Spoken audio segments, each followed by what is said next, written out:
Tony క్యాంపోలో అనేటువంటి ఒక వ్యక్తి డౌన్ టౌన్ అనేటువంటి ప్రాంతంలో నడుచుకుంటూ వెళ్తూ ఉన్నాడంట. అతని జీవితంలో జరిగిన ఒక సంఘటన ఆయన చెప్పాడు.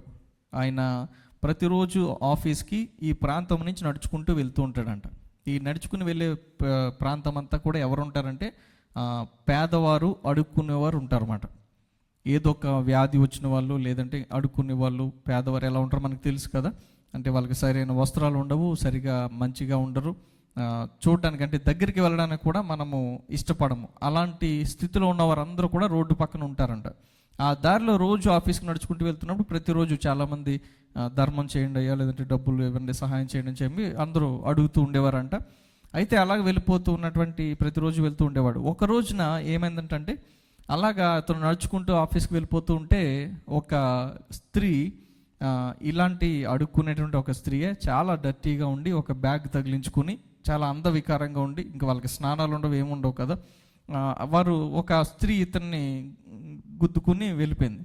అతన్ని వెంటనే ఇతను వెనక్కి చూసేటప్పటికి ఆమె ఇతని కళ్ళలోకి చూసి చిన్నగా నవ్విందంట. ఇతను కూడా నవ్వాడు. నవ్విన తర్వాత ఆమె చేతిలో ఒక కప్పు ఉంది, కాఫీ కప్పు. అయితే చూసిన తర్వాత వెంటనే ఆ స్త్రీ ఇతను కొంచెం ముందుకు వచ్చేస్తుంటే, హే మిస్టర్ అని పిలిచి, కాఫీ టేస్ట్ చూస్తావా అని చెప్పి అడిగిందంట. ఇతను వెళ్ళినట్టుగానే ఆ మాటలు పట్టించుకోకుండా ముందుకు నడుచుకుంటూ వెళ్ళిపోతున్నాడు కొద్ది దూరం. ఆవిడ మళ్ళీ పిలిచింది, ఏ మిస్టర్, ఈ కాఫీ టేస్ట్ చూస్తావా అని. ఆల్రెడీ ఆమె తాగింది అది. ఈ కాఫీ టేస్ట్ చూస్తావంటే ఆ స్థానంలో మనం ఉంటే ఏమైనా చేస్తాం? నువ్వు తాగింది నేను ఎంత అవుతున్నాను, లేదంటే నువ్వు నాకు ఇవ్వడం, ఎందుకంటే వాళ్ళు ఎలా ఉన్నారో చెప్పాను నేను ఆల్రెడీ. అయితే ఇతను కొంచెం ముందుకు వెళ్ళిపోయిన తర్వాత మళ్ళీ వెనక్కి తిరిగి ఆవిడని పిలిచి, ఏమండి ఆ కప్పు కాఫీ నేను టేస్ట్ చూస్తాను, నాకు ఇవ్వండి అని చెప్పి తీసుకున్నాడు. తీసుకుని టేస్ట్ చూశాడంట. టేస్ట్ చూసిన వెంటనే ఆమె అన్నది, చాలా బాగుంది కదా అని చెప్పిందంట. అయితే అది టేస్ట్ చూసిన తర్వాత ఇతనికి అనిపించింది ఏంటంటే, చాలా కాలం తర్వాత ఇంత మంచి కాఫీ అతను తాగాడు తన జీవితంలో. ఎప్పుడో కొన్ని సంవత్సరాల క్రితం ఎప్పుడో మంచి అలాంటి టేస్ట్ చూశాడు. ఈ రోజున ఆమె ఇచ్చిన కాఫీ టేస్ట్ చూశాక మరలా అంత టేస్టీగా అది ఉంది. అవును, నిజంగా చాలా బాగుంది, నా లైఫ్లో ఇలాంటి మంచి కాఫీ ఎప్పుడో తాగాను నేను. అయితే ఎందుకు నాకు ఇవ్వాలనుకున్నావు నువ్వు అని చెప్పి అన్నాడు. అప్పుడు ఆమె అన్నదంటే ఇతనితోటి, ఈ కాఫీ నేను టేస్ట్ చేసినప్పుడు చాలా మంచిగా అనిపించింది, చాలా మంచి టేస్ట్గా ఉంది, ఇంత మంచి కాఫీ ఇంకొకరు ఎవరితోటైనా షేర్ చేసుకోవాలనిపించింది, అందుకే ఇచ్చాను నేను అని చెప్పిందంట.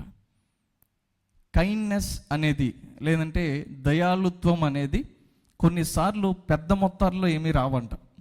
ఈమె ఏంటి ఇక్కడ చేసిందంటే, తను పొందిన ఆనందం అది చాలా చిన్నదే, కానీ ఆ ఆనందాన్ని ఇతరులతో పంచుకోవాలని కోరుకున్నది. అది చాలాసార్లు మన జీవితాల్లో కూడా దయ ఇతరులు చూపించాలంటే అది పెద్ద పెద్దగా జరగాల్సిన అవసరం లేదు, పెద్ద పెద్ద సహాయాలు రాకపోవచ్చేమో, పరిస్థితులను బట్టి అది మారవచ్చు. కానీ అది ఎలా వచ్చినా సరే దాన్ని మనము అంగీకరించే స్థితిలో మనం ఉండాలి. అలాంటి ఆత్మ ఫలము కోసం ఈరోజు మనం మాట్లాడుకోబోతూ ఉన్నాం. అది ఏమిటంటే దయాళుత్వము. ఈరోజు మనం మాట్లాడుకునే ఆత్మఫలము దయాళుత్వము. మన వాక్య భాగం ఇది గలతీ పత్రిక 5వ అధ్యాయం 22వ వచనంలో. అయితే ఆత్మఫలం ఏమనగా ప్రేమ, సంతోషము, సమాధానము, దీర్ఘశాంతము, దయాళుత్వం దగ్గర ఆగుదాం. దీర్ఘశాంతం వరకు మనం ఆలోచించుకున్నాం. ఇప్పుడు దయాళుత్వం కోసం మనము మాట్లాడుకుందాం. అయితే దయాళుత్వము అనగా ఏమిటి అనేది కొన్ని విషయాలు మనం చూద్దాం. హిబ్రూలో వాడబడిన పదం ఏమిటంటే, దీనికి వాడబడినటువంటి పదము చెస్ట్ అనే పదము వాడబడిందంట. చెస్ట్ అనేటువంటి పదము గ్రీక్లో క్రెస్టోస్ అనే పదముగా పిలువబడింది గ్రీకులో. దానికి అర్థాలు ఈ విధంగా వచ్చినాయి. అక్కడ మీకు కనిపిస్తుంది ఆ పదాలు. ఇతరులకు ఉపయోగపడడం, లేదంటే లాభదాయకంగా ఉండడం, లేదంటే సహాయకరంగా ఉండడం, లేదంటే స్నేహాన్ని చూపించడం అని అర్థం వస్తుంది, లేదంటే ఇతరుల పట్ల జాలి, దయ కలిగినటువంటి మనస్తత్వం ఉండడం. ఇలాంటి అర్థాలన్నీ కూడా దానికి వస్తూ ఉన్నాయి. అయితే జాలి, దయ, కరుణ ఇలాంటివి లేనటువంటి లోకంలో మనం జీవిస్తూ ఉన్నాం. ప్రస్తుత ప్రపంచం అలాంటిది కదా. ఎందుకు జాలి, దయ, కరుణ లేవంటే స్వార్థంతో నిండిపోయినటువంటి లోకము ఈ యొక్క లోకం. ఎవరి స్వలాభాన్ని వారే చూసుకుంటారు, ఎవరి మంచిని వారే కోరుకుంటారు. ఇలాంటి స్వార్థంతో నిండిపోయినటువంటి లోకములో ఇతరుల పట్ల జాలి చూపించేది, ఇతరుల పట్ల కరుణ చూపించేటువంటి మనస్తత్వాలు మనుషులు లోకంలో లేరు. అయినా సరే ఆమె ఎంత దరిద్రమైనటువంటి స్థితిలో ఉన్నా, ఎంత పేదరాలైనా సరే తను కొనుక్కున్నటువంటి కాఫీ ఇంకొకటి రుచి చూస్తే ఈ ఆనందం ఎంత బాగుంటుందని చెప్పి షేర్ చేసుకోగలిగింది. ఇలాగా తమ ఆనందాలు పంచుకునేటటువంటి వ్యక్తులు ఈ రోజుల్లో లేరు. కానీ దేవుని యొక్క వాక్యంలో ఈ రోజున మనము మాట్లాడుకోబోయే ఈ యొక్క దయాళుత్వము అనే ఆత్మ ఫలములో నుంచి మనము అలాంటి స్థితిలో ఉన్నామో లేదో ఆలోచించుకుని, ఒకవేళ లేనట్లయితే కనుక మనము ఈ దయాళుత్వము అనే ఆత్మ ఫలమును పొందుకోవడానికి ఇష్టపడదాం. ఆత్మ ఫలములో ఇప్పటి వరకు మనము కొన్ని విషయాలు చూసాము. వీటన్నిటిలో కూడా ప్రతిదీ కూడా మనలో ఉండాలి. ప్రేమ ఉండాలి, సంతోషం ఉండాలి, సమాధానం ఉండాలి, దీర్ఘశాంతం మనలో ఉండాలి, అదేవిధంగా దయాళుత్వము కూడా మనలో ఉండాలి. అయితే ప్రతి ఆత్మఫలము కూడా గమనించండి, ఆత్మఫలము ఎవరి ద్వారా వస్తుంది? ఎవరి ద్వారా? పరిశుద్ధాత్మ దేవుడు ఇస్తాడు. ఆత్మఫలము పరిశుద్ధాత్మ దేవుడు ఎప్పుడైతే మనలోనికి వస్తాడో అప్పుడు దేవుని ద్వారా ఇది మనము పొందుకోగలము. అయితే పరిశుద్ధాత్మ మనలో నివసించినప్పుడు ఆత్మ ఫలము మనలో ఫలిస్తే కనుక ఏ ఒక్కటి కూడా మిస్ అవ్వదు, అన్నీ కూడా మనలో ఉండాలి. ప్రేమ ఉండి దయాళుత్వం లేకపోతే వ్యర్థమే. ప్రేమ ఉండాలి, దీర్ఘశాంతం ఉండాలి, సంతోషం ఉండాలి, సమాధానం ఉండాలి, దయాళుత్వం కూడా ఉండాలి. ప్రతీదీ కూడా మనలో ఉండాలి. ఈ యొక్క లక్షణాలన్నీ కూడా గమనించండి, మనకు ఎక్కడి నుంచి వస్తున్నాయంటే దేవుడి నుంచి వస్తున్నాయి. దేవునిలో ఆ లక్షణం ఉంది, అందుకే దేవుడు కోరుకుంటున్నాడు నాలో ఉన్న లక్షణం నీలో కూడా రావాలి. అయితే దేవునిలో ఉన్నటువంటి దయాళుత్వం ఏంటో మనం ఒకసారి చూద్దాం. దేవునిలో ఉన్నటువంటి కైండ్నెస్ ఎలాంటిది అనేది మనం చూద్దాం. ఇర్మియా గ్రంథము 31వ అధ్యాయము 3వ వచనంలో ఒక మాట కనిపిస్తూ ఉంటుంది. ఇర్మియా 31:3. చాలా కాలం క్రిందట యెహోవా నాకు ప్రత్యక్షమై ఇట్లా నేను శాశ్వతమైన ప్రేమతో నేను నిన్ను ప్రేమించుచున్నాను గనుక విడువక నీ ఎడల కృప చూపుచున్నాను. దేవునిలో ఉన్నటువంటి దయాళుత్వము ఇలాంటిది. శాశ్వతమైనటువంటి ప్రేమతో నిన్ను ప్రేమించుచున్నాను, నిన్ను విడువక నీ ఎడల నేను కృప చూపుచున్నాను. దేవుని యొక్క దయాళుత్వము లేదంటే దయ ఇలాంటిది, అది శాశ్వతమైనది, అది విడిచిపెట్టేసేది కాదు. లూకా సువార్తలో కూడా మరొక మాట కనిపిస్తుంది. 6వ అధ్యాయం 35వ వచనంలో, మీరైతే ఎట్టివారిని గూర్చేనను నిరాశ చేసుకొనక మీ శత్రువులను ప్రేమించుడి, మేలు చేయుడి, అప్పు ఇయుడి, అప్పుడు మీ ఫలము గొప్పదై ఉండును, మీరు సర్వోన్నతుని కుమారులయందురు. ఆయన కృతజ్ఞత లేని వారి ఎడలను దుష్టుల ఎడలను ఉపకారి అయి ఉన్నారు. మేలు చేసేవారికే మేలు చేయడం మాత్రమే కాదు, కానీ కృతజ్ఞత లేని వారికి కూడా సహాయం చేయాలి, దుష్టులకు కూడా సహాయం చేయాలి. దేవునిలో ఆ లక్షణం ఉందంట. ఇది మనకు కనిపిస్తుంటుంది. చాలాసార్లు మనము మనతో మంచిగా ఉన్న వారికి ఎంతైనా చేసేయడానికి ఇష్టపడతాం కదా. మనతో మంచిగా లేకపోతే వాళ్ళతో అవసరం మాట్లాడడానికి ఇష్టపడడం, లేదంటే వాళ్ళకి నేను సహాయం చేయడం ఏంటి, వాళ్ళు పలానా రోజున నాతో ఇలా మాట్లాడారు, లేదంటే నా దగ్గర ఇలా బిహేవ్ చేశారు, నేను ఎందుకు చేస్తాను అని మనం అనుకుంటాం. కానీ దేవునిలో ఉన్నటువంటి దయ ఎలాంటిదంటే దుష్టులకు కూడా ఆయన ఉపకారం చేస్తాడంట, కృతజ్ఞత లేని వారికి కూడా ఆయన సహాయం చేస్తూ ఉంటాడు. దేవునిలో గొప్ప లక్షణము ఇది. ఇంకొక గొప్ప లక్షణం మత్తయి సువార్తలో చూసినట్లయితే 5వ అధ్యాయం 45వ వచనంలో, ఆయన చెడ్డవారి మీదను మంచివారి మీదను తన సూర్యుని ఉదయింపజేసి నీతిమంతుల మీదను అనీతిమంతుల మీదను వర్షము కురిపించుచున్నాడు. దేవుడు ఒకవేళ స్వార్థపరుడైతే కేవలం ఆయన నమ్ముకున్న వాళ్ళు ఉన్నటువంటి స్థలంలో మాత్రమే వర్షం పడేలాగా చేయొచ్చు కదా, వాళ్ళకి మాత్రమే పంటలు పండేలాగా చేయొచ్చు, వాళ్ళకి మాత్రమే కావలసినవన్నీ కూడా ఇచ్చే పరిస్థితి ఆయన చేయొచ్చు. కానీ దేవుని యొక్క దయ ఎలాంటిదంటే వితౌట్ లిమిట్ అంట. దానికి ఒక లిమిట్ లేదు, దానికి ఒక సరిహద్దు అనేది లేదు. అది సరిహద్దులు లేనటువంటిది, లేదంటే హద్దులు లేనటువంటి దయ కృప దేవుడు చూపిస్తూ ఉంటాడు. చెడ్డవారి మీద మంచివారి మీద కూడా సూర్యుని యొక్క కాంతి ఉదయిస్తుంది, వర్షం పడుతుంది, వారికి కావలసిన ప్రతిదీ కూడా దేవుడు వారికి అందిస్తూ ఉన్నాడనమాట. దేవునిలో ఉన్నటువంటి కైండ్నెస్ ఇలాంటిది, దేవునిలో ఉన్నటువంటి దయ ఇలాంటిది అన్నమాట. సో ఆత్మ ఫలములో ఉన్నటువంటి దయాలుత్వము ఎవరిలో కనిపిస్తుంది? దేవునిలో మనకు కనిపిస్తుంది. అయితే ప్రతి లక్షణము కూడా మనం చూస్తూ ఉన్నాము, ఇది దేవుని నుంచి వచ్చేది, తర్వాత దేవునిలో మనకు కనిపిస్తుంది. కాబట్టి మనలో కూడా అది రావాలి.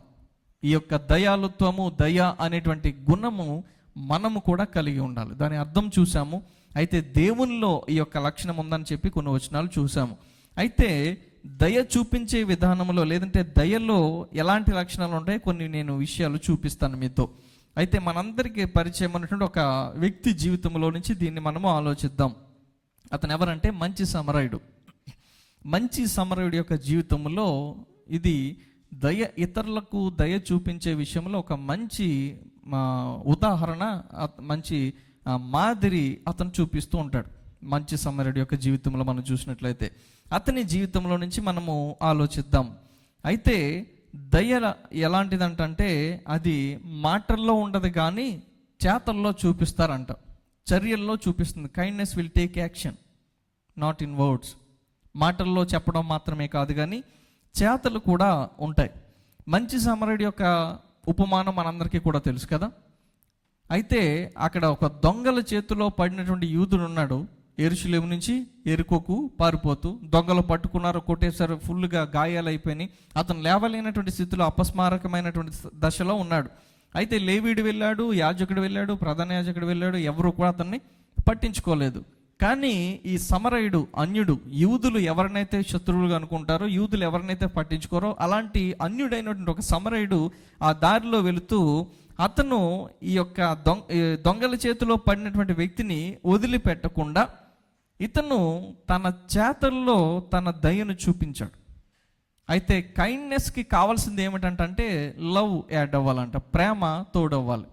ప్రేమ లేకపోతే ఇతరుల పట్ల మనము దయను చూపించలేము. ఈ సమరయుడు అవతల వ్యక్తిని చూపించాడు, అయ్యో పాపం అని చెప్పి వెళ్ళిపోలేదు.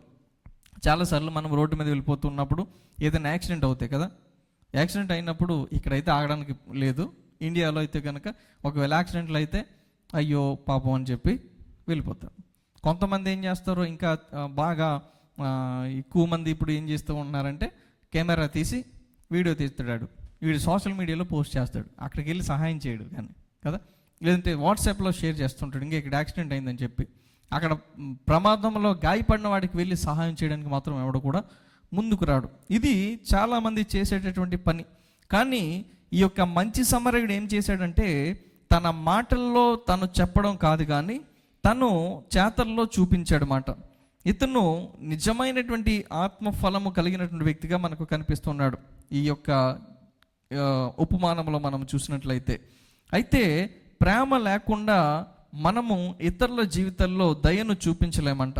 ప్రేమ ఎలాంటి దయని ఉండాలి, ఎలాగుంటుంది అనేది కూడా మనకు కనిపిస్తుంటుంది. మనము ఒకసారి ఆలోచించాం కొరింథీ పత్రిక 13వ అధ్యాయంలో నుంచి. అందులో ఏముంటుందంటే ప్రేమ ఎలాంటిది అనేది అక్కడ కనిపిస్తుంది. మొదటి కొరింథీలకు రాసిన పత్రికలో 13వ వచనంలో ఒక నిమిషం చదువుతాను. 13వ అధ్యాయంలో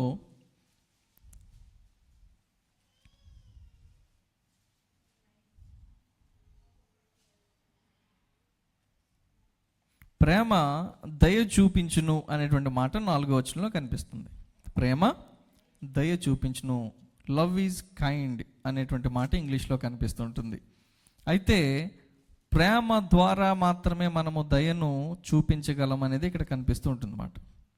అయితే ఈ యొక్క సమరయుడి యొక్క జీవితంలో మనం చూసినట్లయితే అతనిలో ప్రేమ ఉంది, అది దయ రూపంలో ఇతరులకు చూపించగలిగాడు, ఇతరుల యొక్క సహాయానికి సహాయపడ్డాడు అన్నమాట.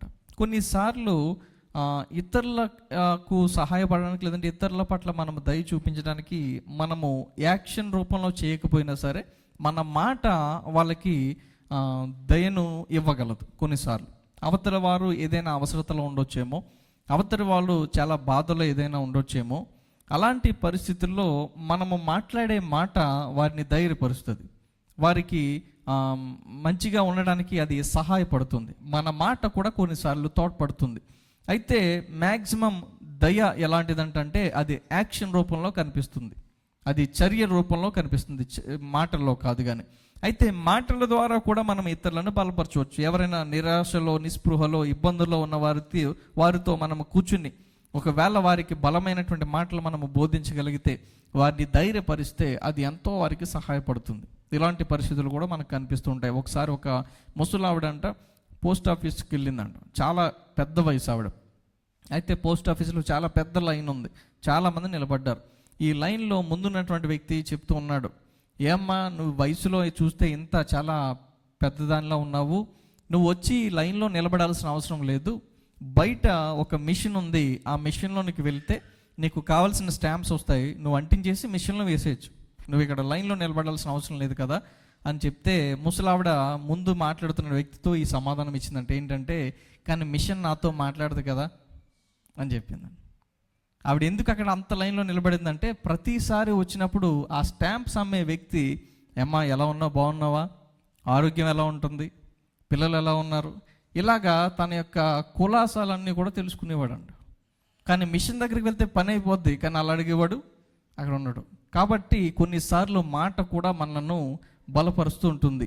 అందుకే దేవుని బిడ్డలమైన మన జీవితంలో దయాళుత్వము అనేటువంటి మనస్సు మనలో ఉండాలి. కొలసీలకు రాసిన పత్రిక 3వ అధ్యాయం 12వ వచనంలో దేవుని యొక్క మాట ఈ విధంగా ఉంటుంది, కాగా దేవుని చేత ఏర్పరచబడిన వారును పరిశుద్ధులను ప్రియులైన వారికి తగినట్లు మీరు జాలిగల మనస్సును, దయాళుత్వమును, వినయమును, సాత్వికమును, దీర్ఘశాంతమును ధరించుకొనుడి. అక్కడ దయాళుత్వము అని ఉన్నది కదా, అది మనము ధరించుకోనాలి. అంటే అది మరలా తీసివేయడానికి వీల్లేదు, అది ఎల్లప్పుడూ కూడా మనతో ఉండాలి. మంచి సమరయుడు దయాళుత్వము అనేటువంటి దాన్ని ధరించుకున్నాడు. అది మాటల్లో కాదు, చేతల్లో చూపించాడు. ఇక్కడ ఉన్న మనందరిలో ఇలాంటి లక్షణం ఉందో లేదో మనం ఆలోచిద్దాం. అయితే దేవుని చేత ఏర్పరచబడి పరిశుద్ధులుగా పిలువబడిన మనందరము కూడా ఈ లక్షణాన్ని ధరించుకోవాలంట. ఇతరుల పట్ల దయ కలిగినటువంటి మనస్సు, ఇతరులకు సహాయపడేటటువంటి మనస్సు మనలో ఉండాలి. అది ఎలాంటిదంటే మాటల్లో కాదు.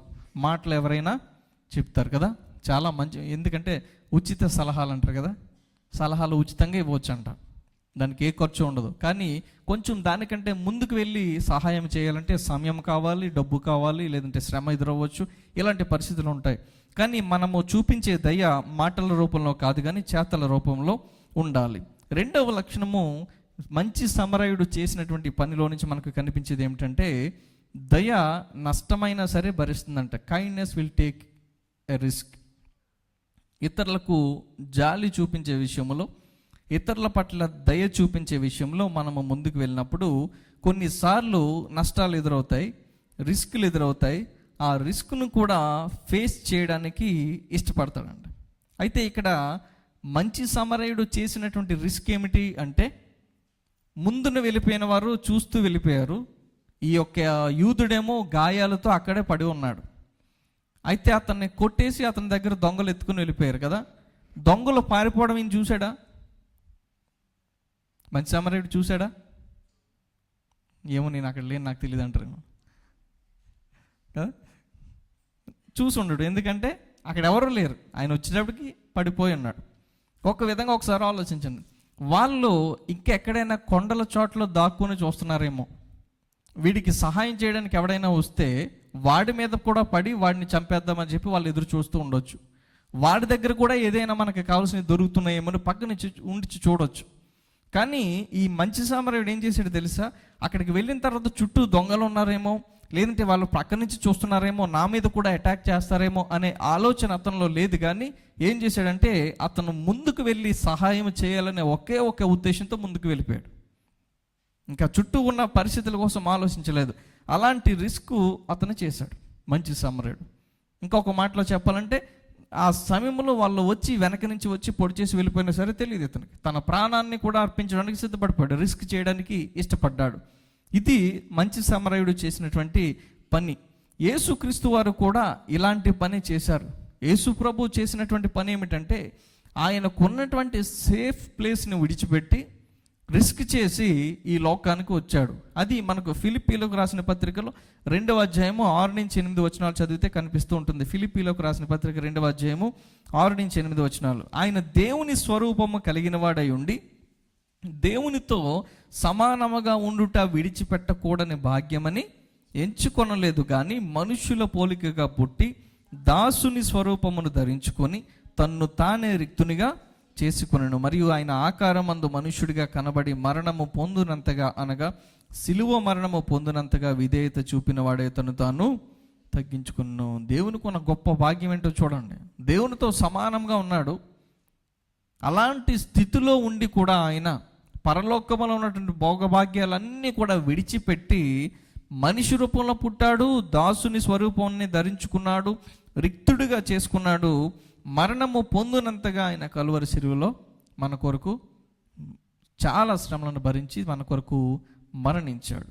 యేసయ్య ఈ లోకానికి వస్తున్నప్పుడు, లేదంటే నిన్ను నన్ను ప్రేమించి మన కొరకు తన ప్రాణాన్ని అర్పించుకోవాలనుకున్నప్పుడు, అమ్మో అక్కడికి వెళ్తే ఏమవుతుందో, సిలువ వేస్తారంట, నన్ను సిలువ వేసినప్పుడు ఎలా ఉంటుందో, ఆ మేకులు నేను భరించగలనో లేదో, నా రక్తం పోతుంది, నా ప్రాణం పోతుంది, నేను ఎలాగా అని చెప్పి ఈ రిస్క్ ఎలాగ తీసుకోవాలని చెప్పి ఆయన ఆలోచించలేదు. దేవుడు కదా, ఆ రిస్క్ తీసుకోవడానికి ఆయన ఇష్టపడి మన దగ్గరికి వచ్చాడు. ఎందుకో తెలుసా? మన పట్ల దయ చూపించాడు కాబట్టి. ఏంటి ఆ దయ? మనము నశించిపోతూ ఉంటే ఆయన చూస్తూ ఉండలేకపోయాడు. మనము మరణించి నరకానికి వెళ్ళిపోతే, అయ్యో నా కుమారుడు లేదంటే నా కుమార్తె నరకానికి వెళ్ళిపోతున్నారు, వారిని నేను కాపాడాలి, వారిని ఎలా విడిచిపెట్టేస్తే వారు నశించిపోతారని చెప్పి మన పట్ల జాలి చూపించి ఆయన ఈ లోకానికి వచ్చాడు. సో కైండ్నెస్ అనేది రిస్క్ తీసుకోవడానికి కూడా ఇష్టపడుతుంది. కొన్నిసార్లు మన జీవితాల్లో కూడా ఇతరులకు సహాయం చేయడానికి ఇష్టపడవచ్చేమో, కానీ కొన్నిసార్లు రిస్క్ చేయడానికి ఇష్టపడము కదా. కొన్నిసార్లు మన దగ్గర ఉండొచ్చు, ఇతరులు వచ్చి సహాయం అడగొచ్చు, మన దగ్గర వారికి సహాయం చేసేటటువంటి స్థితిలో మనం ఉండొచ్చేమో, కానీ అలాంటప్పుడు మనం సింపుల్గా మనం చెప్పేది, సారీ బ్రదర్, సారీ సిస్టర్, మా దగ్గర లేవు, లేదంటే మా వల్ల కాదు. కొంచెం రిస్క్ చేయలేం, లేదంటే ఎక్కడికైనా వెళ్ళాలి, ఆ సమయంలో మనకి ఏదైనా పని ఉండొచ్చేమో, ఆ పనిని విడిచిపెట్టి వెళ్ళడానికి మనం ఇష్టపడము కొన్నిసార్లు కదా. ఎందుకంటే మన పని ముఖ్యంగా తొందరగా చూసుకుందామని చెప్పి ఇలాంటి రిస్కులు చేయడానికి మనం ఇష్టపడలేము. కానీ ఆత్మ ఫలమైనటువంటి దయాలుత్వము అలాంటి స్థితిలో మనకు కనిపించట్లేదు. అది ఎలాంటిదంటే ఇతరులకు ఉన్నటువంటి పరిస్థితుల్లో రిస్క్ చేయడానికి కూడా వెనకడుగు వేయదు అనేది ఇక్కడ కనిపిస్తూ ఉంటుంది. యేసుక్రీస్తు వారు కూడా ఆయన వెల చెల్లించడానికి ఇష్టపడి ముందుకు వచ్చాడు. ఎదురయ్యే పరిస్థితులు ఎలాంటివి ఉంటాయో ఆయన ఆలోచించలేదు. ఆయన తర్వాత ఉండే పరిస్థితి ఏంటో ఆయన ఆలోచించలేదు. మంచి సమరయుడు కూడా అదే పనిని చేశాడు. దయ రిస్క్ చేయడానికి కూడా ముందుకు వస్తుందంట. ఇది మరొక లక్షణం. మూడవ లక్షణం ఏమిటంటే, మంచి సమరయుడు యొక్క జీవితంలో చూస్తే kindness will pay the price. దయ వెల చెల్లించడానికి ఇష్టపడుతుంది. దయ వెల చెల్లించడానికి ఇష్టపడుతుంది. అయితే మంచి సమరయుడు ఇక్కడ చేసినటువంటి పని ఏమిటంటే, వచ్చి ఈ యొక్క యూదుడి పరిస్థితి చూశాడు కదా, గాయాలు ఎలాగైనాయి, తిన్న కండిషన్ ఏంటి, వీడిని తీసుకెళ్తే నాకు ట్రావెలింగ్కి ఎంత ఖర్చు అవుతుంది, హాస్పిటల్లో జాయిన్ చేస్తే మెడికల్ ఫీజు ఎంత వస్తుంది, మెడికల్ బిల్ ఎంత అవుతుంది కదా, నా దగ్గర ఎంత ఉంది, వీడికి ఎంత అవుతుంది, ఎలాంటి లెక్కలు వేసుకున్నాడు అక్కడికి వచ్చాక? ఏమీ లేదు, అదేం లెక్కలు వేసుకోలేదు. తన దగ్గర ఎంత ఉందో కూడా తనకి తెలియదు. కానీ అతని యొక్క ఇంటెన్షన్ ఏంటంటే ఇతన్ని సేవ్ చేయాలి. అతని యొక్క గాయాలు తగ్గడానికి ఏం చేశాడు? అతను ఆ గాయాల్లోనికి ద్రాక్షారసం వేశాడు, తర్వాత ఆయిల్ వేశాడు కదా, తైలాన్ని వేసి అతనికి కట్లు కట్టాడు. కట్లు కట్టి ఫస్ట్ ఎయిడ్ చేసి అతన్ని తీసుకుని అతన్ని సేవ్ చేయడానికి ఎంత పే చేయడానికైనా సిద్ధపడి వెళ్ళిపోయాడు కదా. అతనికి ఎంత వెల చెల్లించాలో, ఎంత ఖర్చు అవుతున్నా సరే దాన్ని చెల్లించడానికి అతను వెళ్ళిపోయాడు. మరలా అతను చేసేటటువంటి సహాయం ఎలాంటిదంటే, ఇతను ఈరోజు వెళ్ళి అతను హాస్పిటల్లో జాయిన్ చేసి పే చేసిన తర్వాత మరలా తిరిగి ఇతను పెట్టిన ఖర్చు మరలా తిరిగి వెనక్కి వస్తుందేమో లేదో కూడా ఇతనికి తెలియదు కదా. ఇతను ఈరోజు పెడుతున్నటువంటి ఖర్చు తిరిగి వెనక్కి వస్తుందో లేదో తెలియదు. మరి ముఖ్యంగా ఏమిటంటే, ఇతను పెట్టినటువంటి యొక్క ఖర్చుకో లేదంటే శ్రమకో తిరిగి అవతల వ్యక్తి ఇతనికి థ్యాంక్స్ చెప్తాడని కూడా ఇతనికి తెలియదు. అది కూడా ఎక్స్పెక్ట్ చేయలేదు. వాడి పరిస్థితి ఇవన్నీ కూడా అతను చూడలేదు. కానీ యూదులు ఏం చేస్తున్నారంటే, సమరయులను ద్వేషించేవారు. కానీ ఈ యొక్క సమరయుడు ఏం చేశాడంటే, వారి పట్ల దయను చూపించి వారిలాగా ఇతను ప్రవర్తించకుండా, తర్వాత ఏం జరుగుతుందో ఇతను అస్సలు పట్టించుకోలేదు. తనకున్న దాంట్లో అతనికి సహాయం చేయడానికి ముందుకు వెళ్ళాడు. మరి ముఖ్యంగా తిరిగి అతనికి మరలా ప్రతిఫలం దక్కాలని చూసుకోలేదు, లేదంటే అతని నుంచి మరలా మెప్పు కోరుకోలేదు. కానీ ఇతను కావలసినంత వెళ్ళ చెల్లించడానికి ఇష్టపడి వెళ్ళాడు. ఇది మంచి సమరయుడిలో మనకు కనిపించే ఒక లక్షణం. ఇదే విధానాన్ని యేసు ప్రభు వారు కూడా చేశారు కదా. యేసు ప్రభు వారు ఏం చేశారు? ఆయన ఈ లోకానికి వచ్చినప్పుడు ఈ యొక్క లోకము అతనికి తిరిగి ఏమిస్తుందో ఆయన ఆలోచించలేదు కదా. యేసు ప్రభు ఈ లోకానికి వచ్చి మానవాళి పాపాల కొరకు మరణించి సిలువలో ఉంటే లోకమంతా దాన్ని మెచ్చుకుంటుందా లేదా అని చెప్పి ఆయన ఆలోచించలేదు. నిజానికి అక్కడ జరిగింది ఏంటి? లోకమేమీ మెచ్చుకోలేదు కదా. ఆయన చేసినటువంటి ఆ త్యాగానికి తిరిగి వికరించారు ఆయన. ఇదిగో నువ్వు ఈ మాట చెప్పు, ఆ మాట చెప్పు. ఎవడైనా కొంచెం బాధలో ఉంటే, ఫర్ ఎగ్జాంపుల్ చిన్న దెబ్బ తగిలింది, పెయిన్ వస్తుంది కదా. పెయిన్ వస్తున్నప్పుడు కొంచెం నేను ముందే చెప్పాను నీకు అలా చేయొద్దని, అందుకే నీకు తగిలింది, బాగానే తగిలింది, భరించు అనేసి ఒక ఎవడైనా అన్నాడు అనుకో, యువతల వాడికి దెబ్బ తగిలినోడు తట్టుకోలేడు దాన్ని కదా. ఇప్పటికే నేను ఈ పెయిన్తో ఉంటే మళ్ళా నన్ను ఇలా అంటావా అని చెప్పి వీడికి కోపం వచ్చేస్తుంది. మరి యేసు ప్రభు పరిస్థితి ఏమిటి? మొత్తం రక్తమంతా కారిపోయి కలువరి సిలువలో ఆయన ఉండి గొప్ప శ్రమను అనుభవిస్తూ ఉంటే, ఇంకో పలానా రోజున ఎలా చెప్పావు కదా, నువ్వు దేవాలయాన్ని పడగొట్టేస్తానన్నావు కదా, ఇప్పుడు దిగిరా చూద్దాం, ఇలా మాట్లాడుతూ ఉంటే ఒక్క మాట కూడా ఆయన మాట్లాడలేదు. ఆయన మానవాళిని ప్రేమించి ఈ లోకానికి వచ్చి మన కొరకు తన జీవితాన్ని అర్పిస్తూ ఉంటే లోకము ఈ త్యాగాన్ని గుర్తించలేదు, మెచ్చుకోలేదు సరికదా. తిరిగి ఆయన్నే వికరించారు, అతన్ని వెటకారం చేశారు. ఆయన్ని ఇవన్నీ యేసు ప్రభు చూసుకోలేదు. ఈ లోకానికి వచ్చినప్పుడు ఆయన ఏం చేశాడంటే, ఆయన చేయాల్సినటువంటి త్యాగం చేయాలి, ఎంతైనా సరే వెళ్ళ చెల్లించడానికి ఆయన కూడా సిద్ధపడి వచ్చాడు. లూకా సువార్త 12:33 దేవుని బిడ్డలమైనటువంటి మనము చేయాల్సినది ఏమిటి? మంచి సమరయుడి జీవితంలో అతను వెల చెల్లించడానికి ఇష్టపడ్డాడు. యేసు ప్రభు కూడా వెల చెల్లించడానికి ఇష్టపడి వెల చెల్లించాడు. మరి మనము ఈ యొక్క కైండ్నెస్ అనేటువంటి ఫ్రూట్ని కలిగి, ఈ ఆత్మఫలమును కలిగి మనం ఎలా జీవించాలో అక్కడ ఉంటుంది. మీకు కలిగిన వాటిని అమ్మి ధర్మము చేయుడి, పాతగిలని సంచులను పరలోకమందు అక్షయమైన ధనమును సంపాదించుకునండి, అక్కడికి దొంగరాడు చిమ్మెట కొట్టదు. నువ్వు ఇతరులకు సహాయం చేయాలంటే, ఇతరులకు దయ చూపించాలంటే, అవసరమైతే నీకు కలిగిన వాటిని అమ్మైనా సరే నీవు ధర్మం చేయి. ఈ లోకంలో డబ్బు సమకూర్చుకోవాలని తిరగొద్దు. ఇక్కడ సమకూర్చుకుంటే ఇక్కడ సమకూర్చుకునేటువంటి సంచులు పాడైపోతాయి. ఇక్కడ ధనము డబ్బుకు చిమ్మెట అనేటువంటి పురుగులు కుట్టి అవి పాడైపోవచ్చు చాలా రోజుల తర్వాత, లేదంటే అది వ్యర్థముగా అయిపోవచ్చేమో. కానీ మీరు ఎక్కడ ధనము దాచుకోవాలి అని చెప్తూ ఉన్నాడంటే, పరలోకములో ధనము సమకూర్చుకోనండి. తర్వాత మాట్లాడుతుంటాడు, ఎందుకంటే మీ ధనం ఎక్కడైతే ఉంటుందో మీ మనస్సు కూడా, మీ హృదయం కూడా అక్కడే ఉంటుంది. ఈ లోకములో బాగా డబ్బు సంపాదించుకున్నామనుకో, దాన్ని ఎక్కడో దాచిపెడతాము, అది ఎలా ఉందో ఏమైపోతుందో. ఫర్ ఎగ్జాంపుల్ బ్యాంకులో వేసామనుకో, బ్యాంకుకి సంబంధించిన ఏదైనా ఇన్ఫర్మేషన్ ఏదైనా వస్తూ ఉంటే కనుక టెన్షన్ పడిపోతూ ఉండొచ్చేమో, బ్యాంక్ ఎప్పుడు ఇచ్చేస్తాడో కదా, ఇంట్రెస్ట్ రేట్ ఎంత వస్తుందో ఇవి చూసుకుంటాం. ఎవరికైనా ఇచ్చామనుకో డబ్బు, వాడి మీదే మన దృష్టి ఉంటుంది కదా, వాడు ఇంట్రెస్ట్ ఎంత ఇస్తాడో లేదో, లేదంటే వాడు ఎక్కడ ఉన్నాడో ఏం చేస్తున్నాడో, అంటే మన యొక్క దృష్టి అంతా కూడా అక్కడ ఉంటుంది. అందువల్ల యేసుప్రభు చెప్తున్నాడు, నువ్వు ఇక్కడ డబ్బు సంపాదించుకోవద్దని కాదు, లేదంటే ఇక్కడ సేవ్ చేసుకోవద్దని కాదు, కానీ నీ దృష్టి ఎక్కడ ఉండాలంటే పరలోక రాజ్యం మీద ఉండాలి. ఒకవేళ నీవు పరలోకంలో ధనము సంపాదించుకుని నీ దృష్టి అంటే ఎక్కడ ఉంటుందంటే పరలోక రాజ్యం మీద ఉంటుంది, దేవుడి మీద. దేవుడు కోరుకునేది ఏమిటంటే ఆయన మీదే మన దృష్టిని నిలిపి ఉంచాలని. అదే విధముగా లూకా సువార్త 6:38 కూడా, క్షమించుడి అప్పుడు మీరు క్షమింపబడుదురు, ఈయుడి అప్పుడు మీకు ఇయ్యబడును, అణిచి కుదించి దిగజారునట్లు నిండు కొలతను మనుషులు మీ ఒడిలో కొలుతురు, మీరు ఏ కొలతతో కొలుతురు ఆ కొలతతోనే మీకు మరలా కొలువబడును. మీరు క్షమించండి, అప్పుడు మీరు క్షమించబడతారు. ఫస్ట్ ఆఫ్ ఆల్ క్రిస్టియన్ లైఫ్లో మనందరికీ ఉండాల్సింది ఏమిటంటే, నీకు ఏదైనా కావాలంటే కనుక నువ్వు ఫస్ట్ ఆ విధంగా ఇతరులతో ప్రవర్తించు. దేవుడి నుంచి క్షమాపణ కావాలి, నీవు ఇతరులను క్షమించు. నీకు ఏదైనా ఎవరైనా ఇవ్వాలి, లేదంటే ఎక్కడి నుంచైనా దేవుడి నుంచి నువ్వు కోరుకుంటున్నావు, అప్పుడు నువ్వేం చేయాలి, నువ్వు కూడా తిరిగి ఇవి దేవునికి మొదటగా. అది దేవుని యొక్క వాక్యం సెలవిస్తుంది. దేవునికి ఇచ్చినట్లయితే తిరిగి దేవుడు మనకి ఇస్తాడు, దాన్ని ఆశీర్వదిస్తాడు. అయితే మీరు ఏ కొలతతో కొలుస్తారో అదే కొలతతో మీకు కూడా కొలవబడుతుందని చెప్పి మాట్లాడుతూ ఉన్నాడు. కైండ్నెస్ అనేది వెల చెల్లించడానికి ఇష్టపడుతుంది. మంచి సమరయుడు వెల చెల్లించాడు. తిరిగి ప్రతిఫలాన్ని కోరుకోలేదు, తనకు దాచుకోవాలనుకోలేదు, తన పక్కన పెట్టుకోవాలని అనుకోలేదు. యేసుక్రీస్తు వారు కూడా అదే చేశాడు కదా.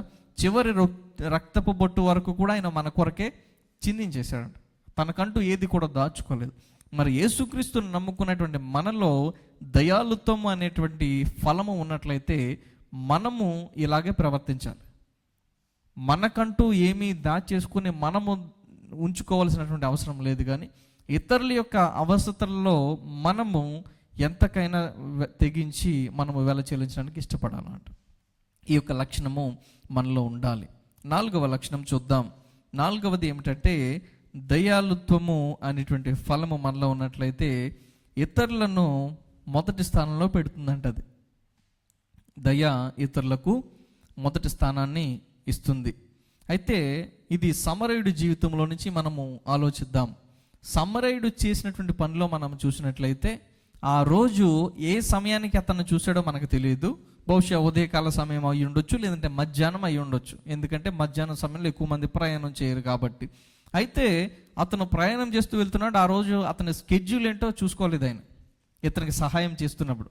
ఇది అయిన తర్వాత మళ్ళీ ఎక్కడికి వెళ్ళాలి, తర్వాత ఏ పని పెట్టుకుని వెళ్తున్నాడు, అతను ఎక్కడి దాకా వెళ్తున్నాడు, మళ్ళీ తిరిగి ఏ సమయానికి రావాలో, ఇవన్నీ చాలా ఉంటాయి కదా.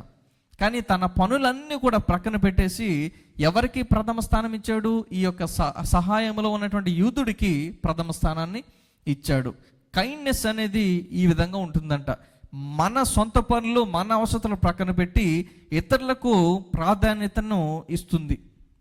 ఇది దయలో ఉన్నటువంటి ఒక లక్షణం. మనము అలా చేయగలమా? ఇతరులకు ఎవరికైనా సహాయం చేయాలంటే మొట్టమొదటిగా మనకి ఈ పని ఉంది, ఖచ్చితంగా మన పనులు అవ్వాలి కదా. నేనైనా అంతే, నాకు ఈ పని ఉంది, నా పని అయితే కానీ నేను ఆ పని చేయలేను. ఇలాగే ఉంటుంది మన యొక్క లక్షణం.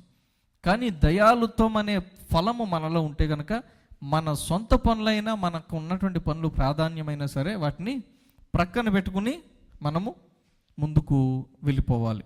అలాంటి లక్షణము దయలో మనకు కనిపిస్తూ ఉంటుంది. ఫిలిప్పీలకు రాసిన పత్రిక 2వ అధ్యాయం 3వ వచనంలో ఈ మాట కనిపిస్తుంటుంది. కక్ష చేతనైనను వృధాతిశయము చేతనైనను ఏమీ చేయక వినయమైన మనస్సు గలవారై ఒకరినొకడు తనకంటే యోగ్యుడని ఎంచుకోనండి. మనకంటే మన ఎదురుగా ఉన్న వాళ్ళు యోగ్యులు అని చెప్పి ఎంచుకోవాలంట. ఇది పౌలు గారు వీరితో చెప్తూ ఉన్నాడు. నేను ఎక్కువ, నా పనే ముఖ్యము, నేనే నా పనే మొదట అవ్వాలి అనేది పక్కన పెట్టి ఇతరులకు మొదటి స్థానాన్ని ఇవ్వడం మనము నేర్చుకోవాలి. వాళ్ళను యోగ్యులుగా మనం ఎంచుకోవాలి. దయ అనేటువంటి లక్షణము ఈ విధంగా ఉంటుందంట. ఇది మనము కలిగి ఉండాలి. 5వ లక్షణం ఏమిటంటే kindness will finish what it starts. దయ ఏదైతే మొదలుపెట్టిందో దాన్ని ముగిస్తుందంట, పూర్తి చేస్తుంది. సమరయుడి జీవితంలో నుంచి మళ్ళీ మనం ఒకసారి గమనిద్దాం. సమరయుడు చేసినటువంటి పనిలో ఆయన ఇతని కట్లు కట్టేశాడు కదా, వచ్చాడు, ఇతనికి ప్రథమ స్థానాన్ని ఇచ్చాడు. ఆయన చుట్టూ ఉన్నటువంటి పరిస్థితులు ఏమీ కూడా గమనించుకోలేదు. నష్టమైనా సరే ఆయన భరించడానికి సిద్ధపడిపోయి వచ్చేసాడు. తర్వాత ఇతనికి ఎంత ఖర్చు అవుతుందో ఈయనకి తెలియదు, కానీ దాన్ని పే చేసేయడానికి కూడా ఆయన సిద్ధపడిపోయాడు. తర్వాత తనకున్న స్కెడ్యూల్ అన్నీ కూడా పక్కన పెట్టాడు, వీడికి సహాయం చేయాలంతే. ఇదే తన ప్రథమ స్థానంగా పెట్టుకున్నాడు. ఇప్పుడు గాయాలు కట్టేసిన తర్వాత ఇతను ఎక్కించుకొని గాడిద మీద ఎక్కించుకొని వెళ్ళిపోతూ ఉన్నాడు. ఇతను తీసుకుని వెళ్ళిపోయి ఒక పూట కొల్లవాని ఇంటికి తీసుకుని వచ్చాడు అని ఉంటుంది కదా. అక్కడ తీసుకుని వచ్చి అతనికి ట్రీట్మెంట్ ఇమ్మన్నాడు. ట్రీట్మెంట్ ఇచ్చిన తర్వాత ఇతనికి అయినటువంటి అప్పటికే ఆల్రెడీ అతనికి కావలసినటువంటి వెల చెల్లించాడు. ఒకవేళ ఇంకా ఏదైనా చెల్లిస్తే ఖర్చు అయితే నేను మరలా తిరిగి వచ్చినప్పుడు నేను నీకు ఇస్తాను అని చెప్పాడు. అంటే తను చేయాల్సిన పనిని పూర్తిగా చేస్తే కానీ ఇతను వెళ్ళలేదు కదా.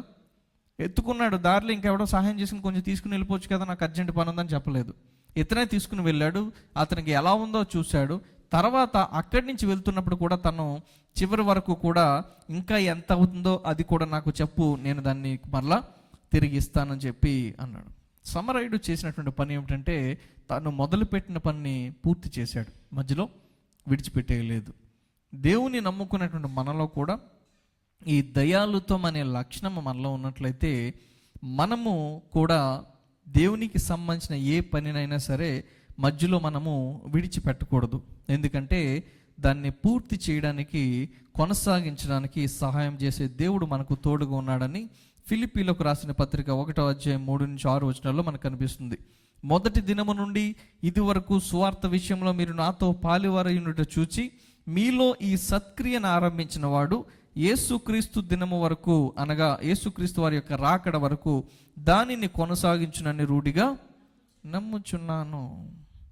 మీలో కార్యాన్ని ప్రారంభించిన వాడు మరలా ఇది ముగించేంత వరకు కూడా దాన్ని కొనసాగించడానికి ఆయన మీకు సహాయపడతాడని చెప్పి పౌలు గారు మాట్లాడుతూ ఫిలిప్పీలతో మాట్లాడుతూ ఉన్నాడు. దేవుని నమ్ముకున్నటువంటి మన ఆత్మీయ జీవితాల్లో మనము మొదలుపెట్టినటువంటి పనులు పూర్తి చేయడానికి దేవుడు సహాయం చేస్తాడు. దయ అనేది ఈ విధముగా ఉంటుంది. దయ చూపించడం, లేదంటే దయాలుత్వం మనలో ఉన్నట్లయితే కనుక అది సగం పనిచేయదు, కానీ పూర్తిగా పనిచేస్తుంది అనేది ఒకటి మనకు అర్థమవుతుంటుంది. ఇక 6వ లక్షణాన్ని మనం చూద్దాం. 6వది ఏమిటంటే గుర్తింపు కోరుకోదంట. దయ అనేది గుర్తింపు కోరుకోదు.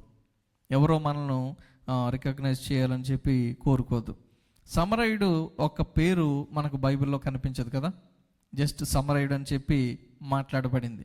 యేసు ప్రభు కూడా సమరయుడు యొక్క పేరు చెప్పలేదు.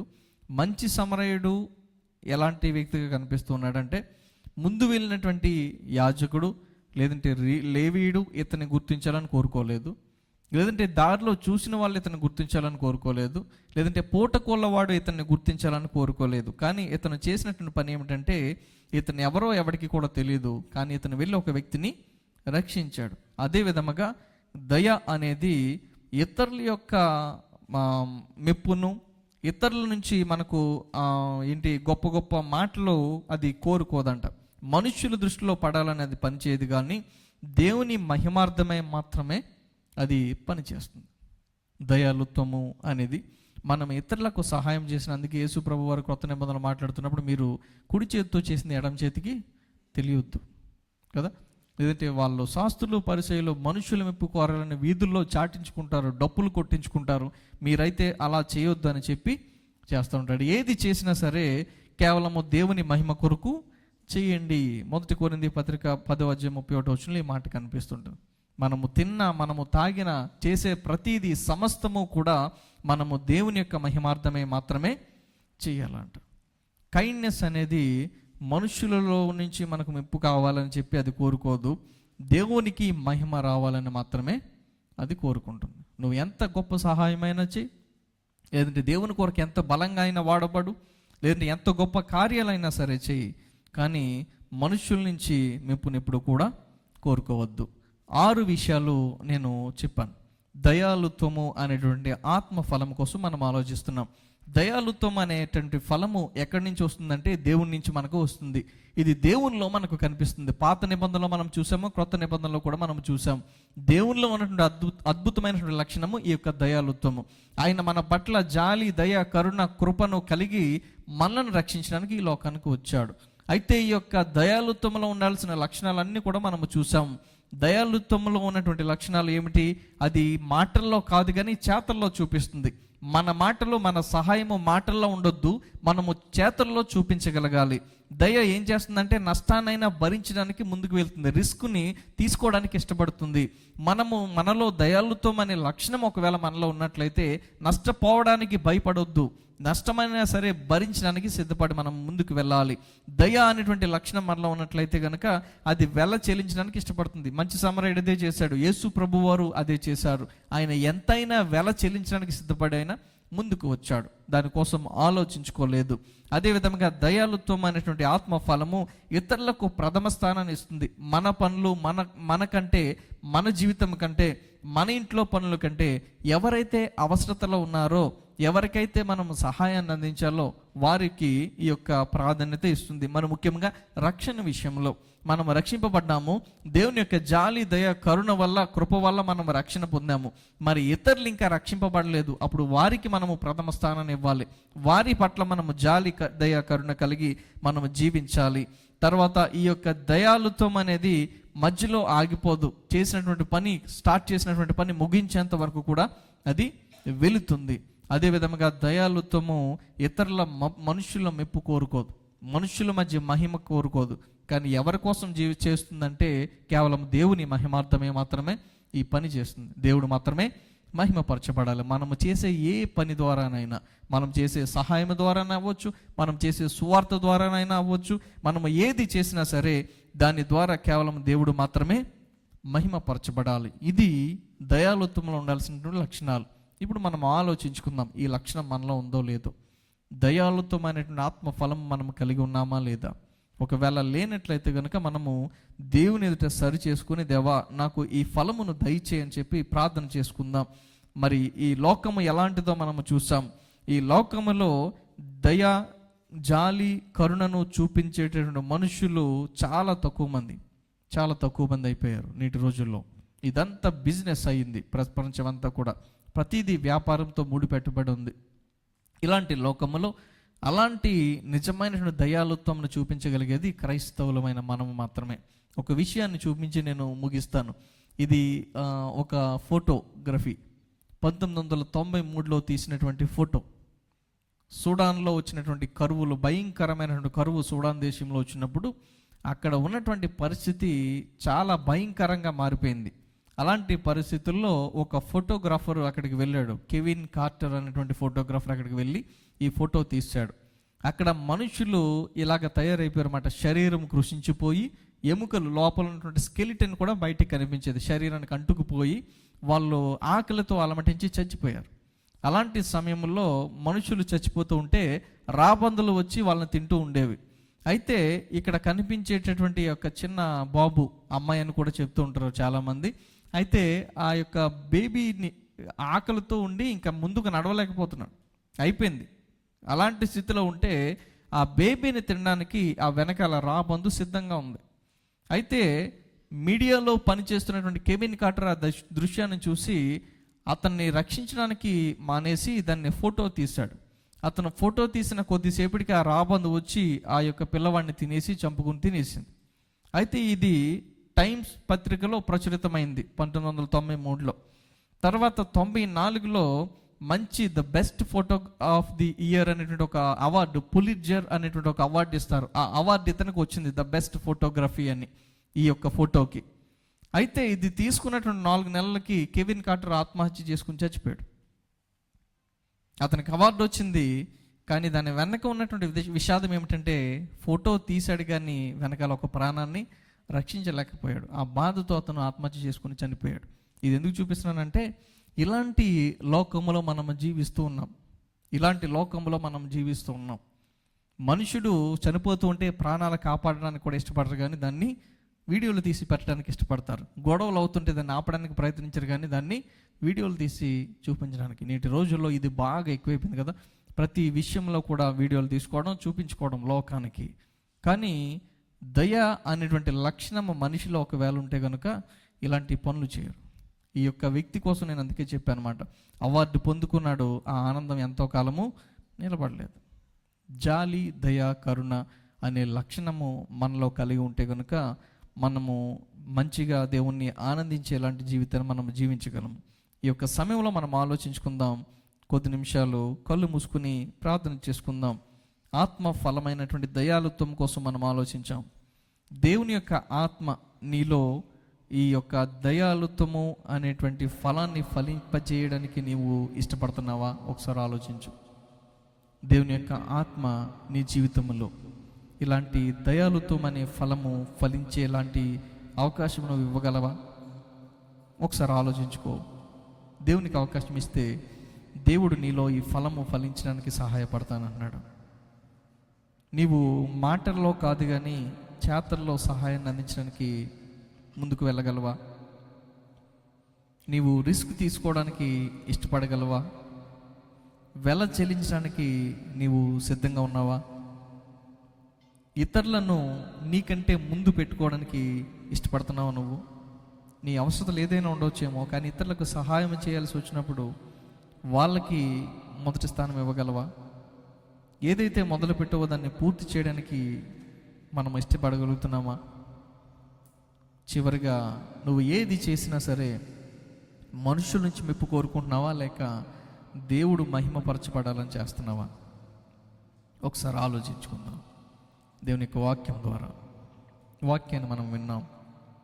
ఆత్మఫలము నీలో ఫలించాలి అంటే దేవునికి అవకాశం ఇయ్యి. దయాళుత్వం అనే లక్షణం దేవా నాలో దయచేయని చెప్పి కోరుకో. తీర్మానం తీసుకుందాం.